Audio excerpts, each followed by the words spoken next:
We are recording this. See the coffee cup here? Yeah. I mean, Yeah. looks a little odd. Yep. I feel like he's squeezing it. Showing I got all my fingers. Yeah, he's addressing the six-finger thing by showing he has 5 fingers on each hand. The comment section is undefeated on all these videos. And one guy wrote, he goes, I think this is not AI, this is true. And he goes, because AI would have paid for the coffee. He just took it.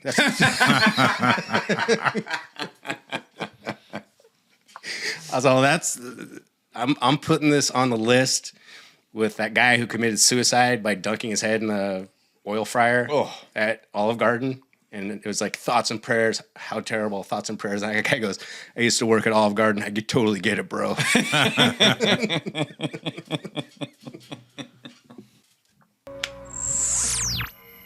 You ever get the feeling that everything in America is completely fucked up? You know that feeling that the whole country is like 1 inch away from saying, that's it, forget it. Let's see, Hey, we're twist on, around. Now look, here's a house full of bees. You think the honey badger cares? It doesn't give a shit. Listen, let's get one thing straight. Price is right. Guns don't kill people. I do.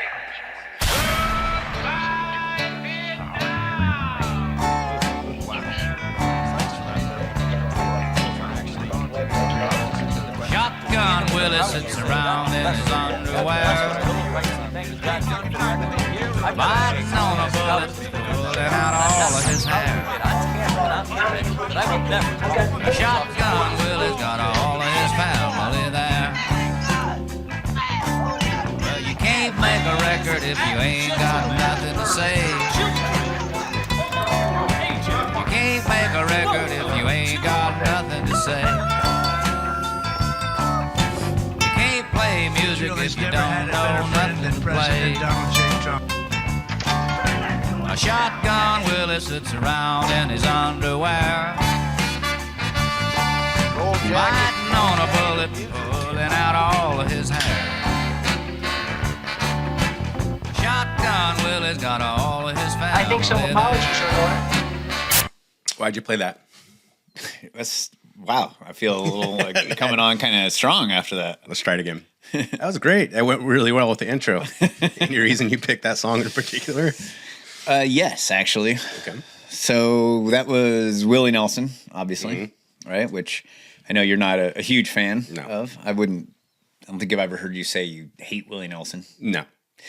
But I love Willie Nelson, and I mean, obviously, I would never judge anyone else for having bad taste in music or anything. But Willie Nelson was my the first concert I ever went to. Oh, really? Yeah, nice. And it was at the Ferndale Fairgrounds. Really? Yep. I didn't know he played there. Yeah. Crazy. It was awesome. And, dude, you know who else's first concert was Willie Nelson? No. Moreno's wife. Really? Yeah. So I've been thinking about Ferndale because I don't know if you know this. Well, remember we had that conversation about Red Front Store? Yes. How it got sold. Yes. And the person that bought it is Pakistani or Indian, right? And I think you and I both kind of had some regret that it wasn't bought by a local. Yeah. So that the person there was, from the community, for the community, ingrained in the community. And before I start sounding extremely racist and xenophobic, it could be that Indian family that bought it end up being total Ferndalians, like down for Ferndale, integrated into the community. But the track record of that happening in other convenience stores is not that, right? It's pretty poor. Yes. Like that's not likely to happen. And that's kind of a bummer because Ferndale is, well, when we grew up there, it was paradise for kids. Still is. Well, less so. Yes. And the reason, because there's fewer kids living in Ferndale. Yeah. The school's population hasn't shrunken much, but that's only because kids from outside of the area are coming there. They're traveling a long ways to go to Ferndale High. Mm-hmm. But the amount of families with kids living in Ferndale has shrunken steadily over time. Yeah, they actually started that. Are you familiar with Spirit of Ferndale? It's a bunch of local families that you know started this group, and the whole thing was to keep Ferndale. Yeah. And to keep their primary emphasis was to keep young kids there, especially kids that graduate high school, is to give them opportunities and that make them want to stay in Ferndale instead of like everyone has to leave. Yeah. And to let young people buy houses in Ferndale and just keep the town the same. Derek's here, by the way. Yo. So Derek, just to bring up to speed, Red Front is like where we're from is really small. And it's like this tiny little store that like all the kids go for lunch every day. All the kids hang out in front. It's like a hub of the entire town. It used to be owned by this guy named... It's like the Spears of Forestville. Yeah. Spears Market. Yeah. If Forestville was isolated by 20 minutes from any other town. Right.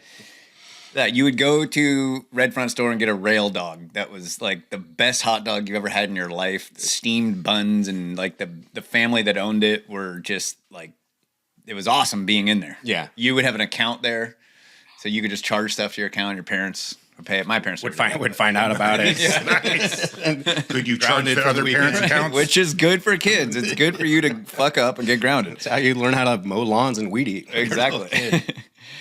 And so the thing that's happening in Ferndale is that it used to be there were a ton of dairies. Yeah. Family dairies all over Ferndale. But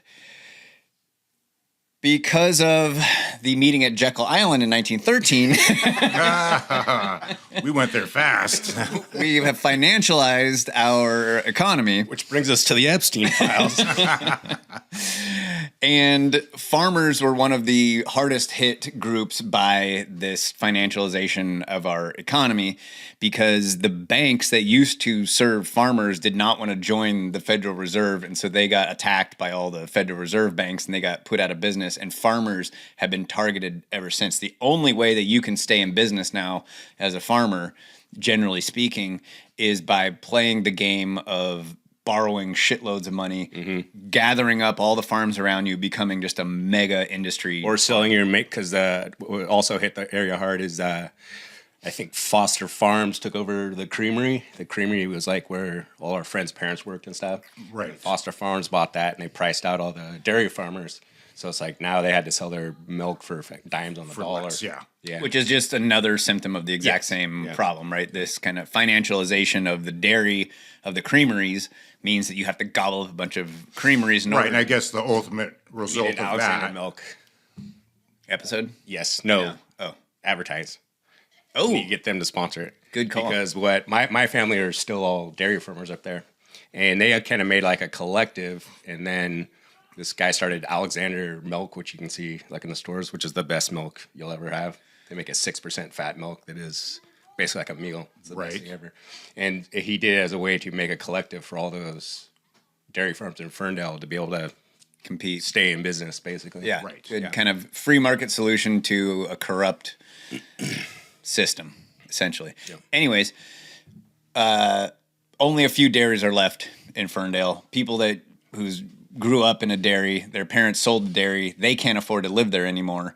And because of the financialization of our economy, the only people that can are people that were wealthy and in the stock market and are retired. And so they buy up these homes in Ferndale. And so it's become like a retirement community. Right. And so needless to say, the quality of life in Ferndale is suffering because of that. It's kind of interesting because the way that people in Idaho think about California, Ferndale thinks about the rest of California. Because people are coming up from Southern California with a bunch of money they made in the market and buying up, these old ranch houses and stuff that were in families for generations. Like hobby farms, do they any capacity still have? Or they don't even farm anymore. They just buy it and remodel it and price everyone. Live there out 3 weeks a year or whatever. Yeah, or they just retire there and, their kids don't grow up and go to school there. Start 'cause bitching they're about all- that kids have guns in their trucks, and they're going duck. So the original Immediately starting to change the families town. are slowly being Yeah. pushed. So it's no surprise that no one can afford to buy Red Front Store who lives there, and someone else is going to come in. And the same thing happened in the grocery store there. It was bought by an Indian family, I think. Yeah. And the town grocery store, which used to be awesome, Valley Grocery. is like bare shelves now, crappy food. Like it just sucks. Unfriendly people working there, just except for the checkers are locals. Yeah. They're cool, but the people that run the place that are also working there, they're just like they seem miserable to me. Maybe Yeah, I caught them on a bad day, but they don't seem No, happy. it is like that. Before, my third grade girlfriend's parents owned that store, and they were like just like Chuck Rail and the Rail Dogs. They were like father figures. You knew everyone. They knew who you were. No one acted out. No one, like stealing was unheard of because it's like these are my parents' friends. Yeah, we all know each other. Parents send you up to get a loaf of bread. Hi, Mr. Smith. Or like a 6-pack of beer. Like That's what my dad would send me. He's like, go get some beer. And it's like, during your ID, he's like, no, they're not going to ID you. I know who you are. All right, all that brings me to this. Ferndale Pizza Co. is for sale. That was my first job. I know. I was 13.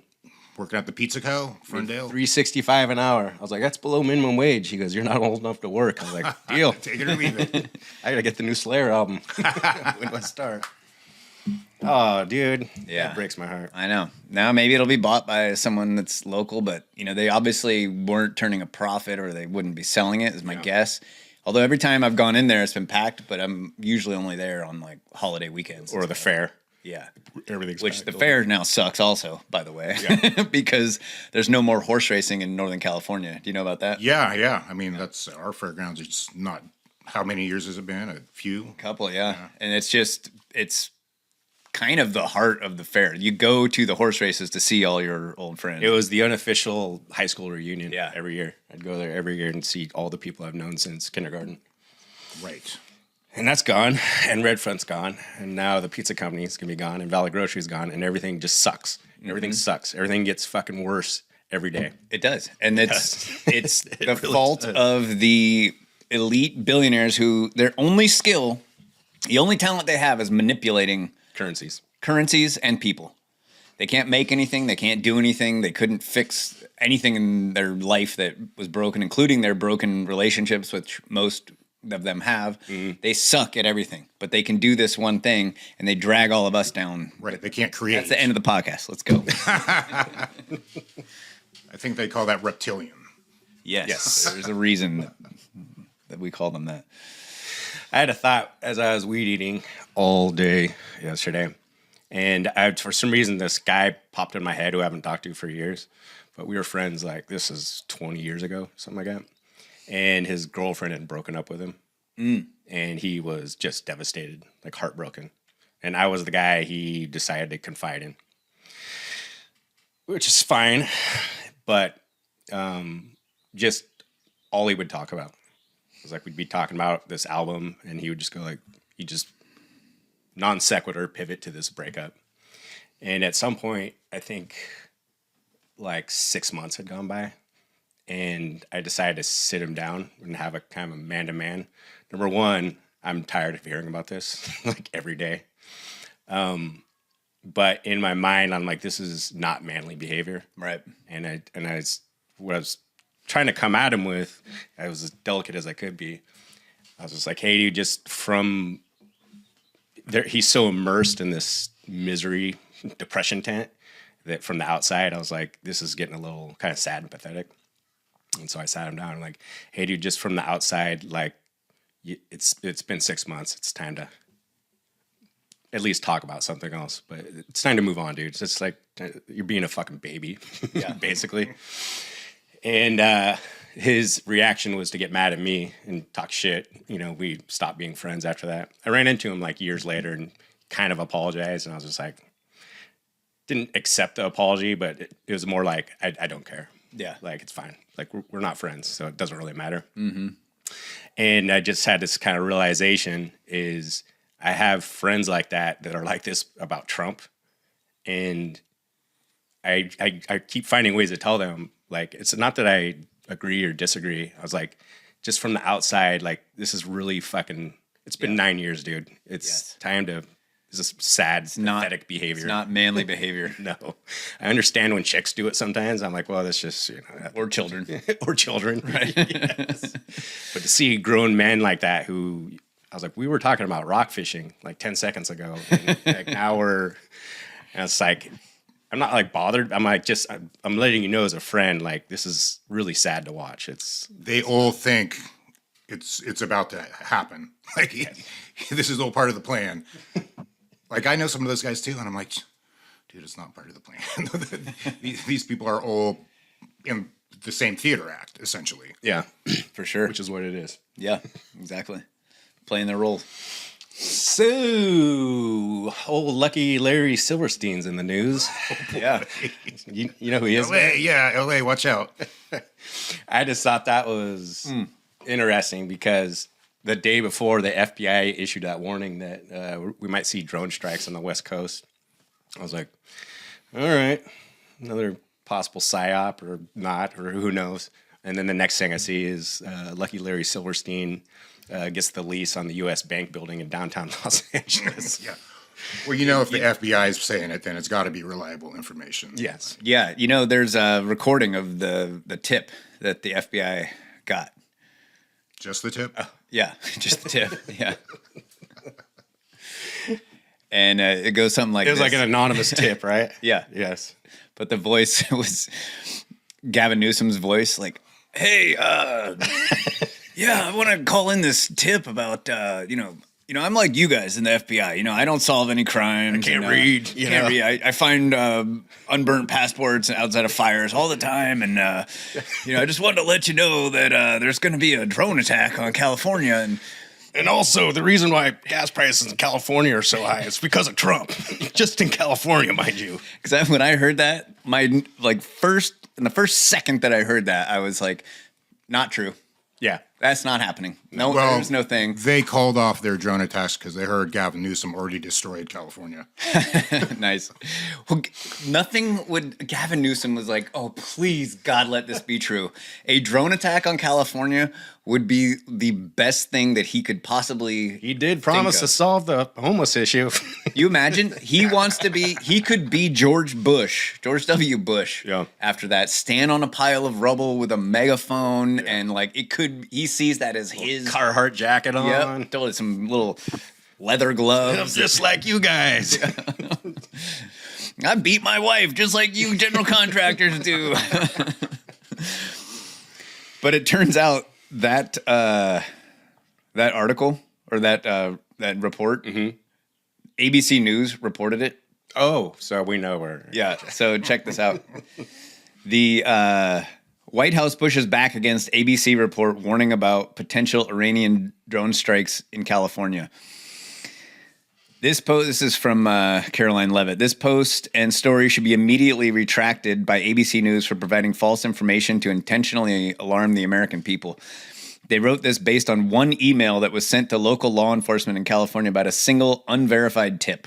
Yeah. So it was complete just nonsense. Yeah. It was Gavin Newsom hoping against hope that he would have a 9/11 moment. It's on par in writing entire articles based on what someone put on Twitter, some like random person. Like this has the same amount of fucking heft.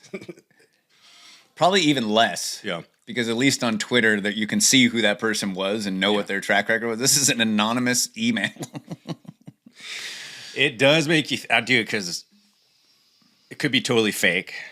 If there was something, then you're like false flag, like psyop, or whatever. I'm like, so it's kind of interesting to think like that could actually happen, but it's not going to be the thing that they thought it was. But it will achieve the same result, which is getting people to panic. And that just made me think like at this point, we were talking earlier, like Trump has done a complete 180. Like just take wars, right? How many times is he out there saying like we're not doing these wars, we're not doing these endless foreign wars, we're not going to bomb other countries, and just does a complete 180. Yep. And at some point you have to think they're like, either he is a pathological liar, if that's the only reason, okay, that makes sense. He's destroying his legacy. I mean, he's a lame duck president, so he's going to be known for the rest of history as this guy that lied and did all this shit. And it's just like, I think I don't know, see where you guys land on this. Like the only conclusion I have is like, they have to have some. They sat him down like this. This is what we got on you. Well, let's like go a little deeper into that, like because that's important. I think this Iran war does not make any sense. No. Okay. The reasons that first of all, they were not a threat to and the United States of America. they wildly miscalculated what the public support would have been. Like the vast majority of people are against this war. Yes. Left and right. Okay. No one wants this war. Yeah. 75% of America does not want this war. Iran posed no threat to America. No. According to the administration, Trump's administration, Tulsi Gabbard's report on intelligence about Iran's nuclear program this time last year, said that they have no nuclear weapon. They're not close to getting a nuclear weapon. Yeah. They themselves said they don't want a nuclear weapon. They've agreed before to terms where they would be have inspectors in there to prove that they don't have nuclear weapons. Just like Israel. Yeah, they don't want that.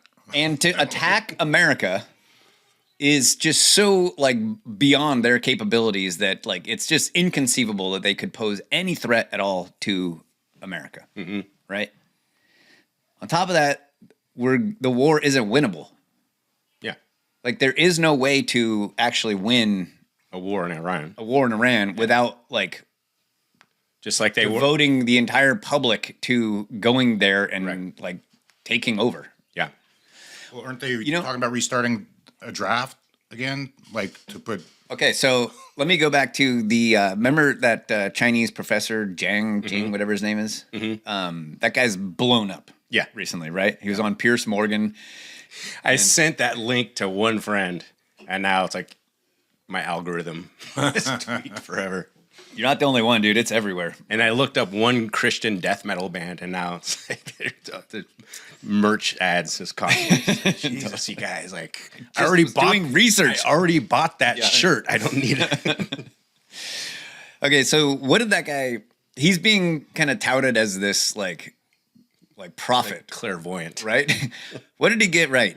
He got Trump winning the election, right? Which was pretty obvious. Kind of obvious. I don't find that being that far. I mean, he made that prediction like a year before the election. Yeah. At that point, it was pretty obvious that Trump was going to win the election. And then he got the Iran war right. Which was written down in 1996 that we were going to bomb Iran. It doesn't seem like it was that well. Not according to. Hey, will you go to my screen there, Derek, please? So not according to. Oh, there we go. Sorry. That's all right. You're new on the job. So this is Michael Schellen. Oh, this was so hard to watch. This was brutal. Really? That same thing? Did you watch the whole thing? No, I couldn't get past the first part. Oh, it was awful. It was insufferable. Really? I'm driving to work, like literally, I had to like pause it. Like, you're kidding me, dude. Okay, his truck going. His resistance to think that there's any fuckery going on with Jeffrey Epstein. Really? Joe Rogan was like astounded. He's like, you gotta be kidding me, dude. Like, why are you? Like, you're impervious to thinking there's something going on there. Really? Yeah, dude. Oh, I should have listened to more. You listened to the whole Oh, yeah, I listened to the whole thing. I wonder if his last name has something to do with his pushback. Could be. I just heard this first part and I was just like, okay, this is not the podcast for me. But check this out. Me back. My pleasure, always. Yeah. So much crazy shit going on in the world, and even before we scheduled this, like more crazy stuff has happened. The war broke out, all kinds of things. Yeah. How are you feeling about the President Trump? That's a open-ended question. Do you text with him and talk to him? Occasionally, yeah. Occasionally, he'll send me a text. I get these like Truth Social posts of things that he's saying, but this whole fucking Iran thing, man. Like, did you see this coming? No, definitely. I don't know. I mean, who did? Who didn't? Are you fucking kidding me? We all saw this coming, dude. It, like you said, it's been written down forever. Like, this is what they want. Netanyahu's been begging for this for like 30 years. Like, yes, we saw it coming. Well, this is a microcosm of just like he only takes in certain information, right? Because you're saying that guy the professor predicted that Trump was going to win the election, right? No, I personally know someone who made some pretty bold financial moves like 2 days before the election, and it did not work out well. And I was like, "Oh, dude, what'd you say?" Because I thought Kamala was gonna win, and like all four of us went like, "Really? Really? You thought that?" And I just thought like, "Oh, you're only taking in like information from certain spots." That's what this guy's like. He's Yeah, but Joe Rogan too. yeah. Joe Rogan takes in information from all over. Yeah. And he talks to a lot of people. Is he just like not really? Well, I guess, he doesn't do any research. Yeah. From what I can tell. Maybe on some things he does, but Yeah. he just talks to people. I don't think he does a lot of research. I think he's really good at retaining the information he gets from other guests. Joe Rogan. I know, but I find it just so amazing that he could say that he didn't see this coming. Yeah. And the Yeah, Schellenbacher guy, it's- like maybe, whatever. It sounds like he's not being honest, if I'm being honest. That's what it sounded like. From what you guys are telling me. Well, yeah. I mean, this is such a perfect trailer for the entire episode because they go deep on the Epstein stuff. And at some point, I was like, this guy either takes in no alternative like points of view from anywhere, or he's being dishonest. But he's fucking lying. He's the climate change denier guy, right? He's also really good on COVID. really good on COVID. So yeah, when I see people that, so this kind of goes back to what we're saying about the war not making sense. That doesn't make sense to me. Yeah. There's something else going on there. If he's really like that obtuse, like that it's not who he is. It was not that I know him that well, but it's not who I thought he was, at least. It's Yeah, crazy. remember when we bombed Iran and like we predicted it like, I don't know, a couple months ago, and we were saying that we were making a joke. I'm like, it's not really a prediction. It was written down years ago that they were going to do this. Yeah. And I've had that conversation with so many people. It's like, dude, isn't that crazy? I was like, they actually published a document in 1996 saying that this is 7 countries and Iran's the 7th one. We did the other 6. I'm like, kind of stands to reason. It's just a matter of time. Yeah. And the amount of like glazed over eyes, like, what are you talking about? I was like, dude, I've been talking about this for like 10 years. Like, I'm not a clairvoyant. I just read. All right. One of the reasons be this installing a central bank in that country. According to Catherine Austin They Fitz, are one of the countries, one of the last countries that don't have a Rothschild owned bank. that's what Catherine Austin Fitz said that those 7 countries were all about. Mm-hmm. And you would think, well, why would you care? Like if the Congo and Namibia don't have a central bank. Well, they don't have the resources that this area of the world does. The oil needs to be traded in the same currency that the rest of the globe is adopting. Mm-hmm. Okay, so we said that Iran's no threat. The war is not really winnable, at least in the way that they're waging it by just dropping bombs. You can't drop bombs on them enough to win this war. They're just never going to give up, right? It's terrible for the economy. Too bad they didn't have a golden dome. Well, Iran's using those Shihad drones that are like cost them $35,000, $50,000. Yeah, they're made out of balsa wood. Yeah, they're made out of And wood. they're so super the radars low can't tech. detect them. Oh, nice. And they're Being just terrible, but They're good idea. literally winning the war with fucking paper airplanes. Oh yeah, yeah, and they have. I think they said they have like 80,000 of them. They make 500 a day. Yeah. And it takes multiple of our $1 million counter-strike missiles to. Yeah, we're gonna talk about that later, of like that, because you're getting into the economics of it, which is what I want to talk about too. Yeah, so the economics of this war are just horrible, right? It's totally trashing the economy. I don't know if you've gone to the gas station recently. I haven't noticed. I don't. Yeah, gas. I usually don't pay attention, but this has done more to affect our gas prices than Gavin Newsom driving the refineries out of California. This is like way fucking worse. Yeah, he got rid of the refineries. Now we get 40% of our oil from the Bahamas, I think. And according to that professor, the oil-rich countries in the Middle East are now not going to be investing in the thing that's propping up our economy, which is the AI bubble. Also, what's being hit the hardest is diesel, which fucks all of us. Yeah. But also, that's how all of our food is shipped, Right. is through diesel trucks. So that's going to affect the food chain supply. It's just fingers going out there, affecting every little aspect of our life. And Trump is not one to want to trash the economy because he knows he's kind of a genius when it comes to political maneuvering. Like he knows what looks good and what doesn't. So trashing the economy, that doesn't make any sense. Why would he do that, knowing that it's going to have this effect? And lastly, he said he wasn't going to do it. He promised over and over again that he wasn't going to do it. He trashed the people that did this same exact thing. Yeah. In his first term. Do you guys think it's inaccurate to say that? I think this is true. What pushed him kind of over the edge, where he won all 7 swing states, he won by such a huge margin, is that he was able to get the wingnut libertarian anti-war crowd on board with him. And that's what he ran on. I mean, that's why I supported him. Yeah. I was like, okay, I don't care what letter's in front of your name. If you're gonna fucking stop bombing other countries, like, I'll vote for the Green Party. I'll vote Republican. Whatever it is. Like this, that's the issue I care about more than anything else.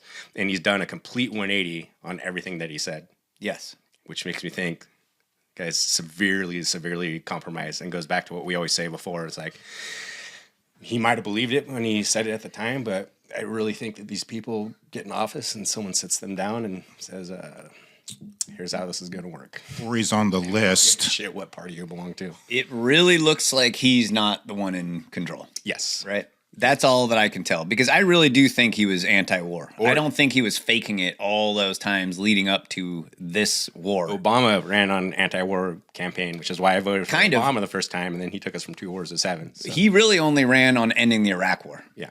He didn't. He was not anti-war. The only thing we were really worried about back then. Yeah. Yeah. But he called the Iraq War a war of choice, and he called the Afghanistan war a war of necessity. So he was fence sitting at the time. He wasn't totally anti-war the way Trump was this time. That's true. And I just listened to Tucker. He had this woman named Carrie on, who is appointed by Trump to a commission about religious freedom. And she's a Catholic, and she does not, she's not a Zionist, and she cares about the dead women and children in Gaza. And so, of course, she's an anti-Semite.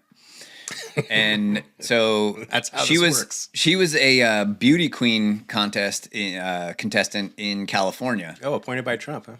And yeah, well, that's how she got to know him, because it was Trump's pageant, right? But she spoke out at the time on gay marriage, because when it was on the ballot, was it Prop 8, where Californians all voted to not allow men and women to get married, and then a judge stepped in and said, "No, you're wrong," and just made it like, "Okay, thanks for the democracy, nice playing, yeah, move along." Got there. But her stance on that got her second place instead of winning the event, right? Because she's a bigot. Yeah, apparently. Well, Trump said, "No, you're awesome. I love you. I'm going to give you a position in my cabinet." And she was like, "No, I don't need a position." When he finally appointed her to this thing, she's like, "Okay, I'll take it," because she had very strong faith. And so he put her on this commission, which is about religious freedom, about allowing people to practice their religion without being harassed. This was the idea. And Trump wanted her for this role. Well, she gets so much shit from being on this commission and being open to considering the suffering of people in Gaza, that everybody else on the commission just does everything they can to get her kicked off. Yeah. They told her she was kicked off even when Trump didn't kick her off. Yeah. They were like just fucking with her in all these like awful ways. Finally, Trump meets her on stage at some event and he says, "Hey, I got your back. Don't worry. I'm going to take care of this for you." And then like a month later, she gets kicked off. Fires her. Yeah. He doesn't do it though. Someone else does it through him or in his name. Yeah. And I heard this, and it took like the entire hour and a half long episode to get to this point. And I was thinking, like, what does that sound like? That sounds like Trump is not the one that's in charge. He likes this lady. He likes what she says. He told her to her face as this was going on that he was going to protect her, and then he couldn't protect her. Yeah. Seems like he's not in charge. So if he's not in charge, who the fuck is?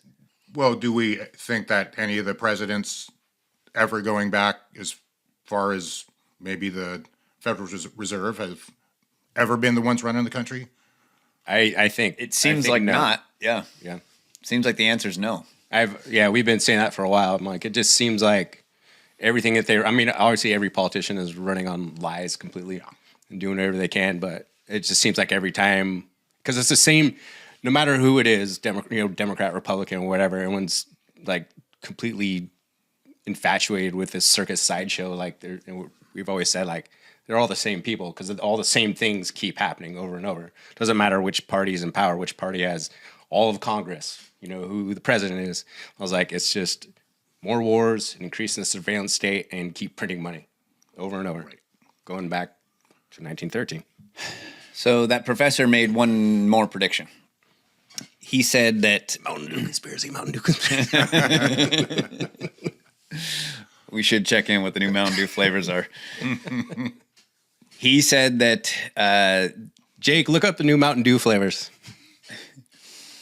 He said that we are going to have troops on the ground in Iran. They've already shipped over 2,500 Marines.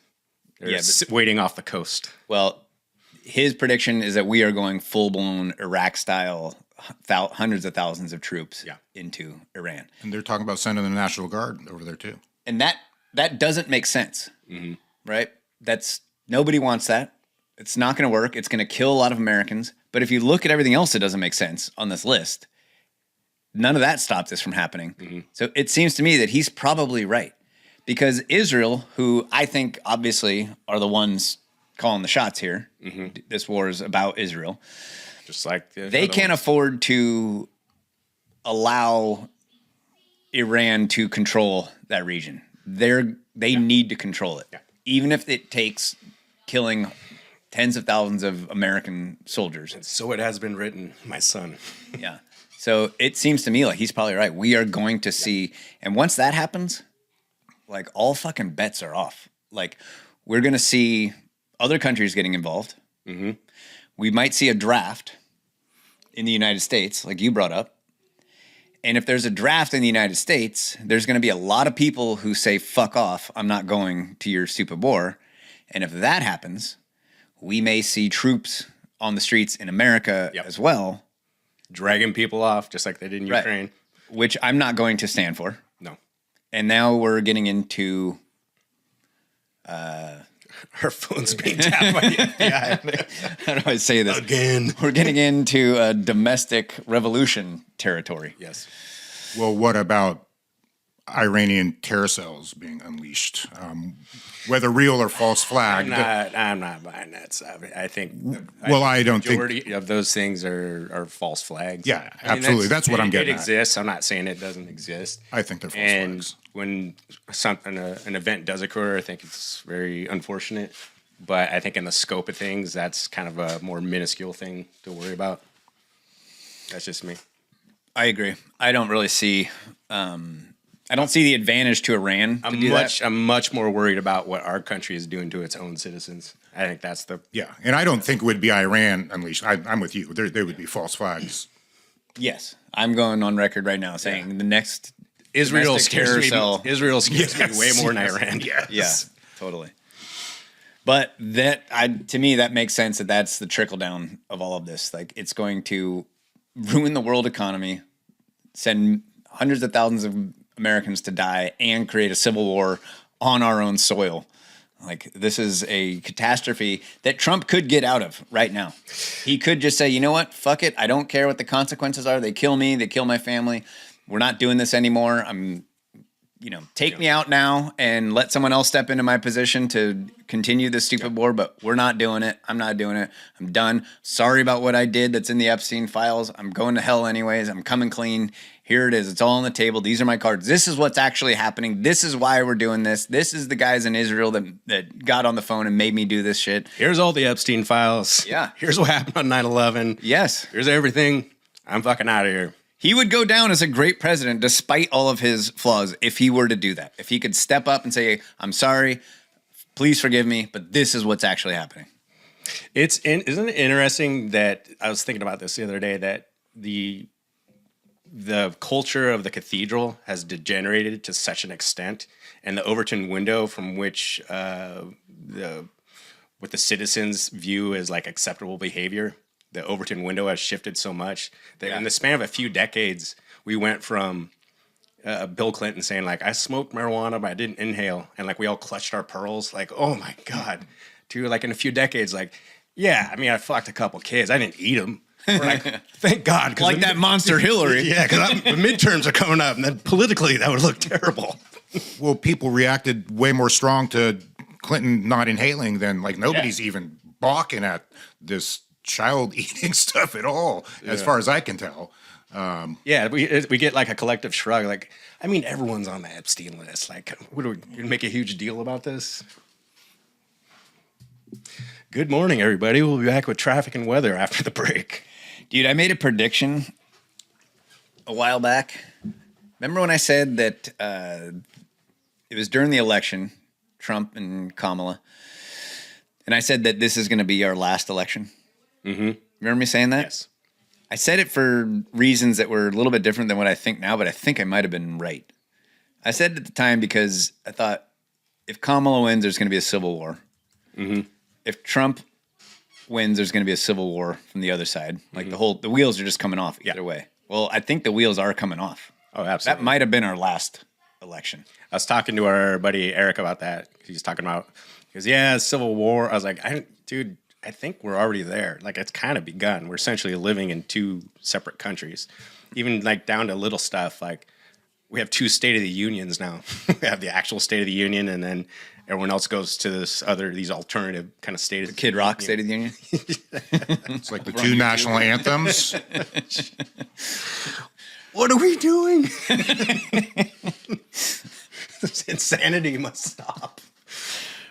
Yeah, I don't. It's like, it's not like we wake up one day and someone officially declares a civil war has started. I'm like, Right. It's just slow push. I was like, would you agree? Like every day, it's just a little more in that direction, and it's been going in that direction for years now. At this point, he said, "Yeah, I think so." So I was like, "It's at what point? Like, I think we're at the point that we can't turn back after this. Like, it's only going in one direction." So yeah, might be right. Might be the last election we ever had. Kind of, yeah, scary to think about, but it kind of feels like it's heading in that direction. Well, there's that book, The Last President. You know about that, right? Mm-mm. Oh, the book, The Last President, which was, I forget it was written in the 1800s, and it basically details almost perfectly that it was on whatever avenue that Trump lives on. It was the Trump Tower. It basically was like this. The theory was it was the guy who wrote it was a time traveler. I'm not saying I believe that. Yeah. But yeah, I mean, the Trump-like character is the last president, and he's a billionaire, and he lives in the location of where Trump Tower is now. It's kind of odd. Huh. My I fa- think Was that Jake. the book that had the character named Elon and Yes. was it about Baron Trump or whatever? Yeah, he has two books. One's The Last President, and then I think the one that came before it was The Adventures of Baron Trump. Right. My Written- favorite What was that, written in the 40s? What's that? Was it written in the 40s, he said? No, it's written in like the mid to late 1800s, I believe. Oh, okay. Wow. Once again, so it has been written. I think Jake called Trump the Antichrist in one of our episodes. Yeah. Could be. Yeah, might have nailed it. He also nailed the other conspiracy theory that the lottery was a CIA psyop to catch time travelers. That's true. Ooh, and Epstein won twice. So you brought up like the economics of war, and that's kind of briefly recapping. I was listening to our favorite neoconservative AM radio talk show host. I listened to them preparing for this on the way over here. Yes. I listened to them on 1.5 speed. You too are addicted to yelling at your radio. And they have like kind of a thing, you know what I mean? They fall into these like patterns, you know, and they're good at what they do. It's entertaining enough to listen to. I mean, although I'm just constantly disagreeing with fucking everything they're saying at this point. Now, one of their kind of little bits they do is one of the hosts comes on and talks about how much he spent taking his family out to Panda Express or Wendy's or Burger King the night before. Which, as a side note, like who's feeding their family in fast food places? And he does it like 3-4 times a week. It's just, I just get like this disgust. I was like, dude, what are you doing? I'm not a fan of calling CPS on other families, but I was like, sometimes. No, that's a problem. Like the food that we put in our bodies is killing us. Yeah. And people that do research and talk for a living know that. Like Yes. I'm sure they've done stories Yes. on this. This guy knows better. Yes. And is still poisoning his own family? Yeah. Like that? Come on. It's like the guy you work with that's always complaining about being hungover, and you're like, right. you just can't figure this out. Connecting these dots at all. And he goes on this screed. He fed him and his 2 kids at Wendy's, and it was $30. And he goes off and does a little rant. It's kind of like their thing that they do, but they're all in on this war in Iran. And then they immediately, without transition, go into the latest update in Iran for the last 2 weeks or whatever. And they're constantly, I think this is why they have this subconscious like inclination to always say at the end, like, and we say this as libertarians, and I'm like, you're not a libertarian, dude. You're Lindsey Graham. Like, yeah. That's who you are. Just fucking own it. Like, that's fine. I think it's like they're trying to undo the math in their head at the end, so they're all in on this war, and they go from like the price of food, you know what I mean, how expensive everything, and then to go and like there's this one, he was talking about his whole thing, and then he goes into saying they're like totally marveling at what's Israel's thing, the Golden Dome. Yeah. And talking about just how amazing this American military might. Is it the Golden Dome? Or is that what it's called? Oh, their defense system? We had the Iron Dome. Because there's the Golden Dome is a mosque in Jerusalem, right? So is it that has to get blown? It was built on the foundation stone, and it has that has to be rebuilt. That's the prophecy. Rebuilt. Yeah, which is something Pete Hegseth, some reason, is totally normal speech to make to your military, a religious holy war, and rebuilding the third temple, and like. Yeah. Well, look at his tattoos. He's got all the Crusaders tattoos on him. I mean, this guy definitely believes. Yeah, like most people that have Crusader tattoos are just like young kids that want to fucking kill people. They just want to kick some ass. But yeah. No, this guy's like literally running the military. Yeah. So as he's talking about this, they're going off because so I asked you about that video you brought up on a couple episodes ago, and they're talking about this one rocket was coming from Iran, and it was intercepted by all these Israeli, U.S. same thing. Missiles that intercepted it. And this guy broke down like the price of what that actually was. Yeah, you want me to play it? Yeah. Will you pull that up, please, Garrett? This is a video of Iran firing one missile towards Israel at a cost of $250,000, and America firing 11 Patriot missiles to help Israel intercept it, costing us $44 million. Now, according to reports, Iran has launched over 100 to 150 missiles towards Israel just in the last 2 days alone, which, according to my math, $44 million times 150, that's like $7 billion already spent defending Israel. Meanwhile, this is what the streets of America look like right now. Now, because of this American military might and technology that we have, we're able to protect Israel and keep Benjamin Netanyahu alive. As evidenced by the recent video released by the IDF where he had 6 fingers. So, now to go back to the cost. It's not AI. His teeth would disappear sometime every once in a while. Really? Yeah, I watched the video. Oh, shit. It was pretty crazy. Although, if you're going to try to create this tension strategy thing, you would put out that video intentionally just to get people a little off kilter. Yeah, it's every day creating new schizos. Now, the thing is, when we talk about, they talk about the cost of war, which this guy broke down, that was 7 seconds, right? That ended up being, he estimated, $7 billion, something like that. Yeah. That's just been going on. I mean, just in... his numbers are off, by the way, according to Deagle, because I looked this up to check it. The stated price for a Patriot missile is half what Deagle says it is. And I cross-verified that with some other sources, and I think his number is off by about half. I was going to say, in the spirit of honesty, also according to Deagle, that guy doesn't even exist in 2026. So He might have been one of the lucky ones. So if you think about like the cost of this actual war, and they were talking about, so you see the meme, it's like a missile and 4 other missiles, and it says my tax dollars, somehow also my tax dollars, which is true because we go and destroy these countries, we rebuild them, we arm them, then we go blow them up again. You know what I mean? And it's just a cycle that goes like over and over and over. And we go sell weapons to the Contras and get the cocaine into the inner city, and then we use that money to fund the Scud missiles. Island Def Jam and NWA, and it just goes on and on and on. So I was thinking about that the real like cost of war, there's this kind of genius, kind of diabolical system that they've created because they talk about our tax dollars, right? Now we don't see our taxes necessarily go up, like not to the tune of $10 trillion over the last 25 years. No. Somewhere between the last 25 years in the Middle East, we spent somewhere, depending on where you look, that we know of, about somewhere between $8 and $12 trillion.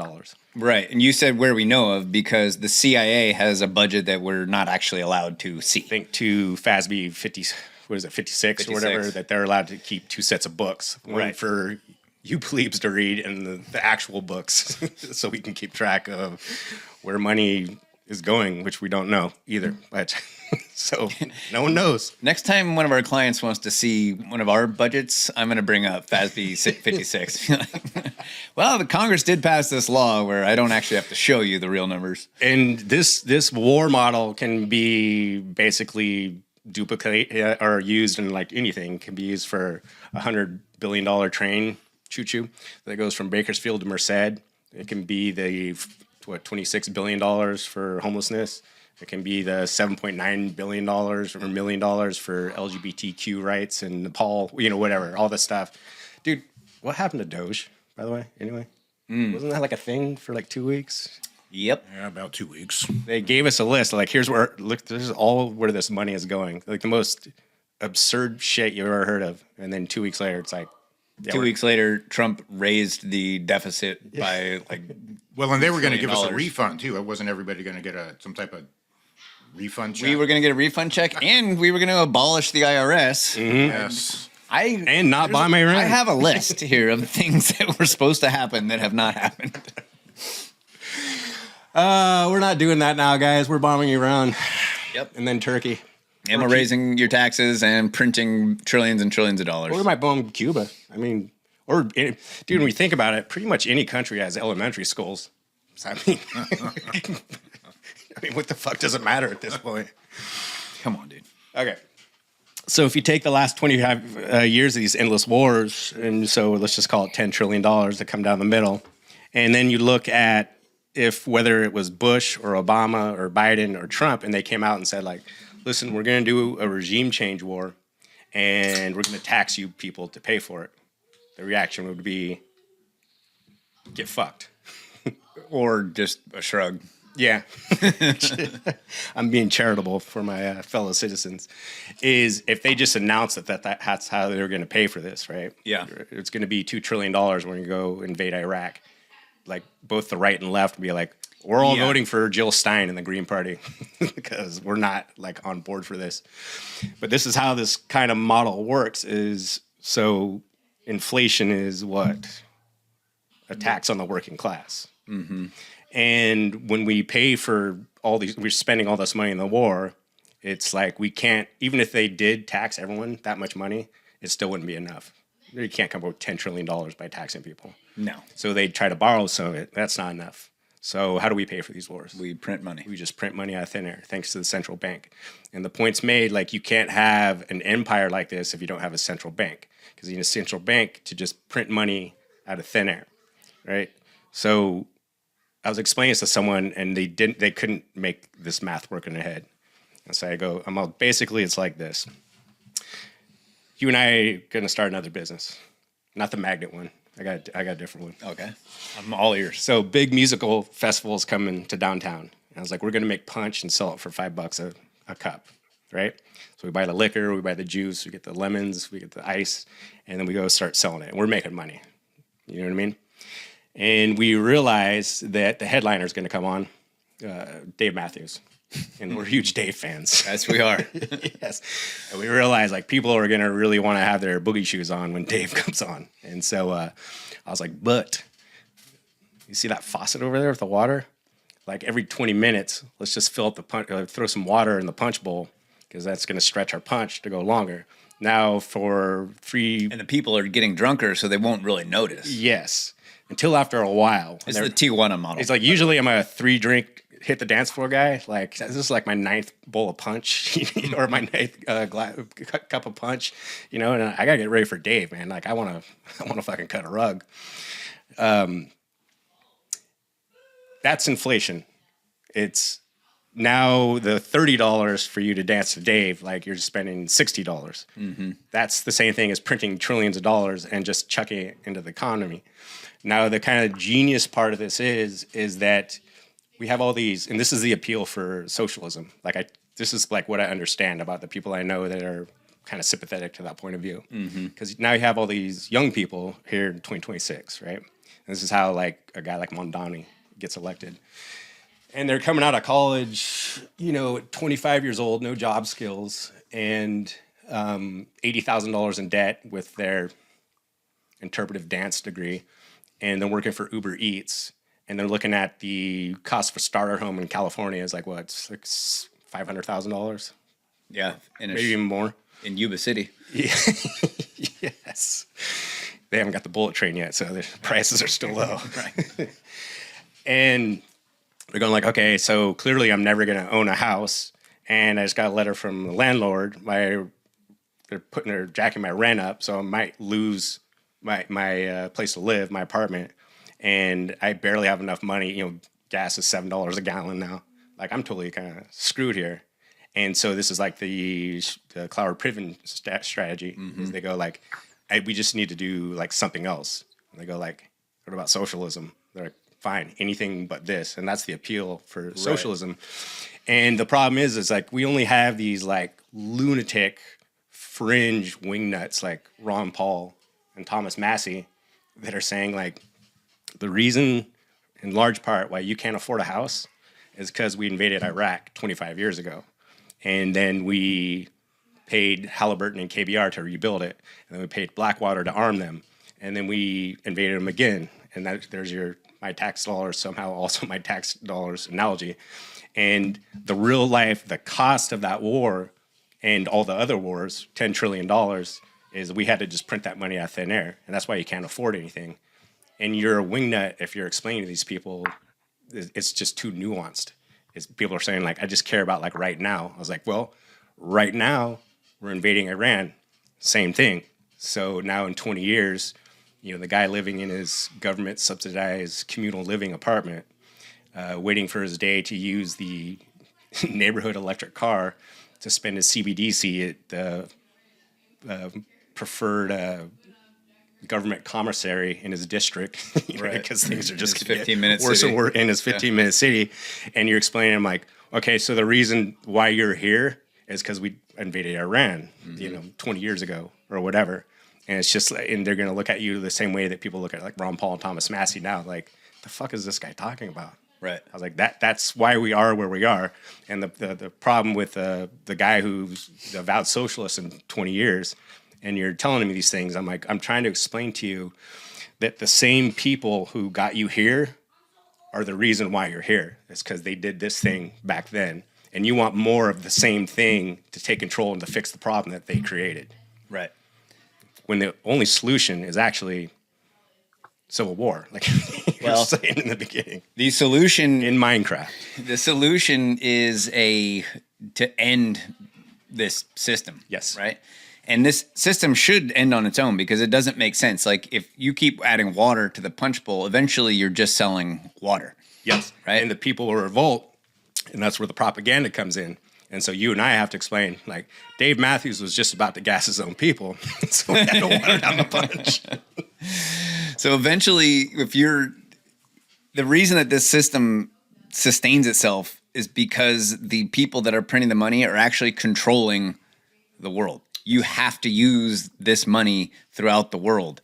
If you didn't have to use it everywhere, Zimbabwe, when they printed money, their whole system just collapsed. They had like 1,000,000% inflation because no one's trading in Zimbabwe dollars. Yes. Zimbabwe bucks, I think they're called. And the best thing for America is actually to have that system collapse before CBDC is in place, because CBDC will just be a control mechanism. The same way that the dollar is a control mechanism in the rest of the world because people have to use the dollar. If the whole thing just collapses now and everyone is just in utter poverty in America and they have to give up all of the comforts that keep them kind of addicted to the system and fend for themselves, grow their own food, cut way back on the frivolous things that they do. If that happens, everyone will come back to a better place, as miserable as that's going to be. Yeah. But that has to happen before the control grid, the CBDC, the 15-minute cities, the total surveillance happens. Because at that point, once that happens, then you're stuck. Yeah. Right? They can control where you go and what you buy, and they will give you tokens, and they'll be able to like keep this stupid game going. These plates that they're spinning, they'll keep them in the air with that. So, not to wish for doom, but the U.S. dollar cannot be treated the way that it has to go away. We have to get off the U.S. dollar. It is the problem. Going back to the dairy farms in Ferndale, this is the problem that's ruining our entire globe right now. Yep. Yeah, it's kind of interesting. I had a discussion with a friend who's more like left leaning. It was funny the things that we kind of came together on. One of them, he was just like, he's friends with like a straight up like communist, and or I think, and he said we just need to tear the entire system down. I was like, this is like we're in a horseshoe here. This is kind of the only thing that's going to fix it. Now we probably disagree on what that should be replaced with, but I was like, yeah, this is like it's almost kind of like a unifier, which I think is when we see really, really dangerous things from the cathedral. It's the same analogy as we are 99%. You had the Tea Party and Antifa on the same side of the street, all chanting the same thing together. And the banks went like, nope, we're not doing that. And they paid private cops to go in there and bust up Occupy Wall Street. I was like, I think we're going to see kind of the same thing here pretty soon. And one kind of component of that is how many people that are against the strike in Iran. It's like both the right feels betrayed and the left hates everything Trump does. Good enough for me, because if that puts us on the same side on this issue. Yeah, those people aren't going to put up with a draft. No. They're not going to go to war. No. And hopefully people that are in the military currently or in law enforcement will refuse to do this. Yeah. Remember when COVID happened and all those people were forced to get a shot to stay in their positions, and they couldn't quit because they would have sacrificed their pension or whatever, would have gone to military jail or something. Yeah. Like, if you had it to do over again, like, do you wish that you would have said no? People that said yes, like, this is happening again. Like, be prepared. People are going to be forced to make the decision, like, to retire, to quit, to resign, whatever, and not do this awful thing of either going boots on the ground into Iran or boots on the ground in the United States to fight against the people that don't want this system to continue. I was thinking about the COVID thing yesterday, and that I was thinking about the people that told me that regret taking the shot. I was like, why did you take it? They're like, well, I wanted to be able to go to restaurants. I was like, so you injected yourself with experimental gene therapy, huh? You got to make some sacrifices. All right. Yeah. You can't go to a restaurant. You might not get your pension, but what's worse? Yeah. Enslaving the entire population? Yeah. So that you can have your pension? Yeah. Not to switch gears, but I want to hear your guys' thoughts on this. This is something I'm trying to like fix in my mind. I think it's almost like a flaw that I have is I just have not let the COVID shit go. And my favorite thing to kind of to observe when COVID happened is when all the guys started growing their hair out and growing beards. So it was almost like a tribal signal to other people, like, hey, COVID, right? I was like, this is so fascinating to watch. This is like the most like low IQ primate behavior I've ever seen. And I remember I get my haircut during COVID and run into a friend like, you got a haircut? Well, huh? He goes, how'd you do that? I was like, I texted my barber and said, do you have any openings? He said, 2 work? I said, I'll see you then. And I went and got my haircut. He's like, in his shop? Well, yes. Yes, it was not complicated. It was the same it was last year. You're as it was. Well, if Nancy Pelosi can do it, why can't you? yeah, shit. But She was tricked into that. Oh, that's right. Garrett, yeah. And how dare you? She's a public figure. And I'll A be financial genius, by the way. Yeah. And the flaw I'm trying to like fix in my mind is I'll run into a friend and I'll be talking to him, someone that I like. And then in the middle, I'm just, hey, how you been? You know, we've been up to doing your camping, you know, just everyday conversation. And in my mind, I'm like, oh, yeah, this guy bought into all that stuff. Wouldn't shake my hand, grew his hair out, like asked me, you know, which shot I got right when it came out. Like, it's like part of my brain just goes, you don't need to listen to this person, which is not how I want to go through life. It's not very charitable. I'm going to work on it this week. I want you to You should. me to it. Yeah. You should learn to forgive. Yeah. People need an off ramp too, because if we force people into a corner where they have to defend their thoughts to the death, Yeah. they will. Yeah. They need an off ramp to say, like, yeah, I was wrong. All right, well, welcome back. Come on in. The water is fine. Yeah, it's also part of it's just it's not like a dislike or a grudge or anything. I think it's just kind of like a judgment call. I'm like, I don't know, like, can I, you know, if you're you meet someone and you start talking about music, and he goes, yeah, my favorite band's Insane Clown Posse, and you're like, okay, clearly I don't need to listen to you, like after this. I've never really listened to their music. It's pretty bad. Is it? Yes. I'm going to play it on the next episode. They call it like horrorcore. It's like Yeah. the epitome of You love horror and you love hardcore. it's Put the two together. I it's don't see not why you hard- have a problem It's with not it. hardcore. What core are we talking then? Softcore? It's the epitome of like if Carnies made music from the 80s. Who? Carnies. Oh, Carnies. It's like if you saw a picture of small Carnies, hands. like what do you think they sound like? Probably like the Insane Clowns. I'm going to give them a shot. You should. Can I tell you something that's been on my mind lately? It's been Please do. bugging me. Yeah, we're only putting this on the internet. Yeah. We haven't talked about free driving in a while. Okay. And I think we owe it to the world to bring this up Yeah. every once in a while. I fucking hate it when you pull up to a stop sign or an intersection, and instead of following the rules, somebody breaks the rules in order to be nice to you. Yes.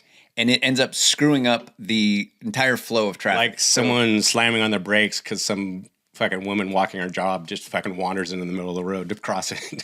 It's like, no, run her she's ass breaking the over. road. You plow right through her. You are in the right.